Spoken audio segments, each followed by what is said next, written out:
The Beast's rare admission, a thrilling victory on the chase. The studio buzzed with tension as the final chase loomed. 3 contestants, Keith, Vicky, and Rob, stood shoulder to shoulder, gripping their podiums as if bracing for a storm. Across from them, towering and formidable, was Mark Labbett, the beast of the chase, a man renowned for his razor-sharp knowledge and unshakable confidence. The trio had performed admirably throughout the game, each contributing a fair share to the final prize pot.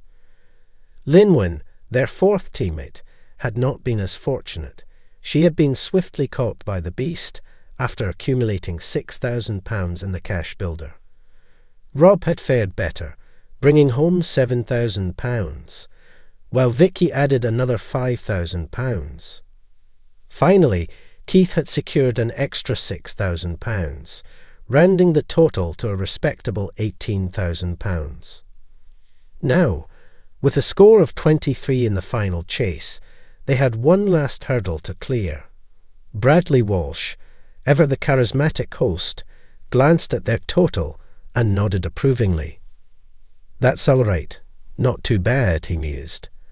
"That's absolutely brilliant." Across the stage, Mark Labbett furrowed his brow. "Did you know 23 is caught once every 5 years?" he stated. His voice, though measured, carried a rare note of apprehension. "There's no excuse for me. I'd better take this seriously. Bradley, you better keep up." The clock started. Mark fired through the questions at his usual blistering pace. The audience held its breath with each correct answer. But then the first slip-up came. A small misstep, but enough to let the contestants push him back. Another question. Another stumble. The momentum shifted. Keith, Vicky, and Rob pounced on each error, successfully executing 3 pushbacks that widened the gap. Mark clenched his jaw, eyes flashing with frustration. Then came the defining moment.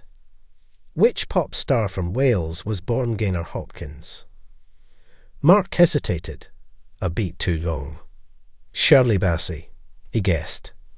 A buzzer. Wrong answer. "Bonnie Tyler," Keith answered confidently. A triumphant chime rang out, signalling yet another pushback. The clock continued its relentless countdown. 10 seconds. 7. 5. Mark scrambled for redemption, but the mountain was too steep. As the final buzzer blared, conferring their victory, Vicky, Rob, and Keith erupted into cheers, hugging each other as the weight of their win sank in. Bradley clapped, beaming. But what happened next was unexpected. Mark Labbett, the formidable chaser, lifted a hand. Instead of storming off or shaking his head in frustration, he did something he rarely ever did. He stopped the game and clapped for his opponents. The crowd roared in appreciation. "I had to play perfectly to win," Mark admitted, his voice filled with something between admiration and regret. "I didn't quite. You won it rather than I lost it, so absolutely well played." Bradley grinned. A gentlemanly beast today. The internet lit up with reactions. Fans praised not only the contestants, but Mark himself. "Well done, today's team. Amazing performance." One viewer tweeted, "That was a quality game. Loved that." Another wrote. One comment summed it up best. "That's what I come for." In a world where the chase was often a battle of wits and nerves, this episode stood out, not just for its thrilling gameplay, but for a rare moment of sportsmanship from one of the game's fiercest competitors.